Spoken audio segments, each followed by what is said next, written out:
Bonjour, ici Josée Bissonnette. Pour le défi 30 jours, merci la vie, nous sommes rendus à la capsule numéro 22. J'ai envie de vous offrir aujourd'hui une technique d'impact pour aider les parents qui se sentent coupables si on veut, de la route que leurs enfants prennent. Alors, on va s'imaginer que c'est une maman qui s'appelle Claudine et qui vient me voir, qui me dit je me sens vraiment triste parce que je sens que j'ai pas fait mon travail de maman comme il faut parce que mon fils prend de la drogue et il se tient pas avec les bonnes personnes et je m'en veux. Je m'en veux vraiment pour l'éducation que je lui ai donnée.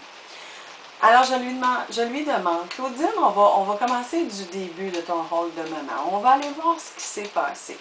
Alors, je lui demande de prendre la plasticine, la pâte à modeler comme ça dans ses mains et je lui dis, Claudine, tu vas me dire, comment s'appelle ton fils? Alors, elle me dit Jérémy. Bon, quand Jérémy était jeune, bébé, on va commencer avec bébé. Lorsqu'il était bébé, quel genre de maman étais-tu? Oh mon Dieu, c'était mon bébé d'amour. Il avait une bonne routine. Ah, ok, il avait une bonne routine. Puis je m'arrangeais toujours pour qu'il mange super bien. C'était vraiment important pour moi. Ok, il mangeait super bien. Quoi d'autre? Ah, il a manqué de rien, cet enfant-là. Il avait tout ce qu'il avait de besoin. Puis, on était vraiment deux parents là, présents, là, qui le stimulaient beaucoup. Alors, il était tout jeune, là, puis il marchait. Il a marché à 10 mois. Et il disait plusieurs mots. Les gens trouvaient qu'il était vraiment avancé pour son âge. Ah, OK, on va ajouter ça. Maintenant, lorsqu'il était là, à l'âge de la maternelle, par exemple, quel genre de maman étais-tu? Bon, Claudine me répond, « Oh mon Dieu, la maternelle, je m'en souviens encore comme si c'était hier. J'ai donc eu de la peine quand il a commencé l'école, mais j'étais tellement fière de lui. » OK.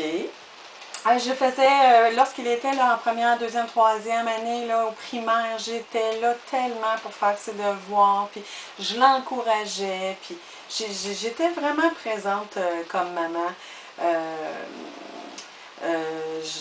Papa aussi s'amusait beaucoup là, avec lui. Il était dans le hockey. On allait voir des spectacles. On allait voir des musées. On aimait ça qu'il soit cultivé aussi. Bon, ok, parfait. Maintenant, comme adolescent, comment ça s'est passé à l'adolescence? Bon, comme tous les adolescents, bon, ben, ça a commencé à être un petit peu plus difficile. Il ne voulait pas faire sa chambre, il voulait pas, il dormait toujours tard le matin. Ben, je vais te dire que, Claudine, que ça, c'est tout à fait normal parce que là, son cerveau est en développement. Jusqu'à l'âge de 22 ans, je te dirais, c'est tout à fait normal qu'il se sente comme ça. Il regarde ses limites, il a besoin d'être encadré. Il est entre l'enfant et l'adulte, donc c'est normal qu'il est en train de se positionner. Alors, on continue, Claudine. Oui, bon, ben, je m'occupais, je veillais à ce que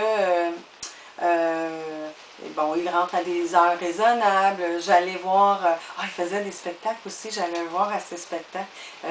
Il était bon en guitare, là, puis là, il faisait toutes sortes de spectacles. Je l'encourageais là-dedans. OK, parfait. Quoi d'autre? Ah, en plus de ça, ben, quand il a commencé à avoir une petite blonde à 17 ans, là, ben là, on était fiers de lui parce qu'on trouvait là, que il la respectait, puis bon, papa était fier parce qu'il trouvait qu'il avait été un beau modèle de papa. OK, parfait. Quoi d'autre? Bon, il a voulu étudier dans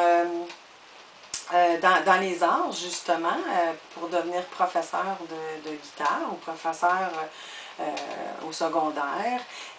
On l'a encouragé parce qu'on le trouvait bon là-dedans. Franchement, là, on a vraiment alimenté ses forces, puis ses compétences, puis tout ça.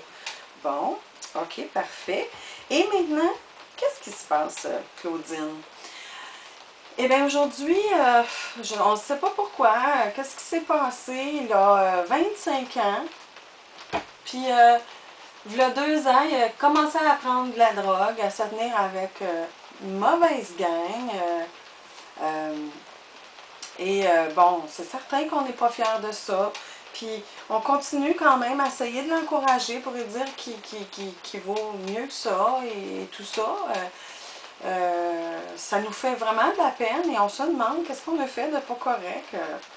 Bon, ok Claudine. Alors là, on voit là, que à plusieurs étapes de sa vie, Jérémy, bon, la maman était super bonne, hein, et mon Dieu, tout est parfait. Jérémy ne pouvait pas demander une meilleure maman que ça ou un papa que ça, là. Tout allait bien. Alors, on va regarder présentement comme maman. Qu'est-ce que tu as fait de pas bien selon toi? La Claudine, elle cherche, là. C'est ça que je sais pas, là. Peut-être que j'aurais dû laisser mon travail puis m'occuper plus de lui. OK. Tu penses que ça aurait été une bonne chose? Ben, peut-être pas, hein? Est-ce que tu crois que, comme modèle de maman qui se réalise, qui est heureuse au travail, est-ce que tu crois que c'est un plus pour ton Jérémy? Oui. Alors, c'est pas finalement, c'est pas une mauvaise chose. Non, ok, bon, on va le remettre ici. Qu'est-ce que tu aurais fait de pas correct, là, selon toi, là? Ben, je sais pas, moi, avoir eu plus d'argent, je l'aurais envoyé dans un collège privé, peut-être? Puis peut-être qu'il aurait peut-être mieux tourné plus tard, je sais pas. OK. OK. Tu penses que le fait qu'il est allé à l'école privée, c'est à cause de ça qu'aujourd'hui, à 25 ans, il prend de la drogue? Tu m'as pas dit tantôt qu'à l'école, ça allait bien, qu'il faisait des spectacles, qu'il était épanoui, qu'il se réalisait? Oui. Ah, OK, mais d'abord, c'est pas la bonne chose, hein? Alors, quoi d'autre, Claudine? Ben là, je sais pas. Je pense que on a fait de notre mieux, ça c'est certain, avec tout notre cœur. Eh bien, moi, Claudine, ce que je constate, c'est que ton rôle de maman, là, tu le fais au mieux de ta connaissance et avec tout ton cœur. On peut pas te reprocher d'avoir été une bonne maman, là. On peut pas faire ça. Alors, Jérémy, il a quel âge tu me dis aujourd'hui? Il a 25 ans. OK. On s'entend qu'il est un adulte. Oui. On s'entend qu'il est responsable. Oui. Est-ce que tu es responsable à 25 ans de ses besoins? Ben, une maman, c'est là pour être là tout le temps, là. Oui, oui, oui, on s'entend, là, quand il est enfant, puis qu'il n'a pas le contrôle sur sa vie, là, ça c'est une chose, mais maintenant on parle d'un adulte de 25 ans. Est-ce que tu crois qu'il devrait se responsabiliser, prendre sa vie en charge, prendre sa vie en main avec la bonne base que vous lui avez apportée? Je pense que c'est là, hein, que le bobo il est, là. Et Jérémy, c'est un adulte et il a un bon fond. Donc, je suis pas inquiète, là. Il est peut-être en train de vivre une expérience. Ça ne veut pas dire qu'il va aller sur cette route-là toute sa vie. Mais en même temps, tu n'en es pas responsable. Tu as fait ton travail de maman et tu n'en es pas responsable.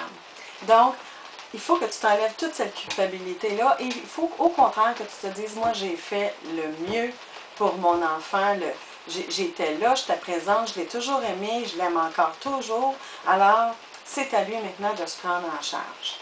Alors, c'était une technique d'impact qui, visuellement, a fait comprendre, et à Claudine, c'était clair que le côté où est-ce qu'elle n'a pas fait les bonnes choses, bon, s'il était là minime, mais sinon, on s'entend qu'elle a observé que tout ce qu'elle a fait, c'était bien fait. Et c'était la technique d'impact que je voulais vous proposer, puisque vraiment, je vous dirais que la majorité des parents font ce qu'il y a de mieux pour leur enfant. Alors, arrêtez de vous culpabiliser. Occupez-vous de vos besoins. Donnez un modèle à vos enfants d'une maman qui s'occupe d'elle, qui se réalise, qui s'épanouit et ça ne peut que rayonner sur lui, sur votre entourage. Donc, c'était Josée Bissonnette avec une technique d'impact que j'aime beaucoup. Et j'aimerais vous dire que j'ai un nouveau programme qui s'appelle Je me choisis. Alors, vous pouvez avoir plus d'informations sur mon site, josébissonnette.ca. Et merci encore une fois de partager. Imaginez l'aide on peut donner à une maman qui se sent coupable. C'est un sentiment terrible pour un parent de se sentir coupable. Alors, je vous aime, je vous souhaite une excellente journée. Merci. Bye bye.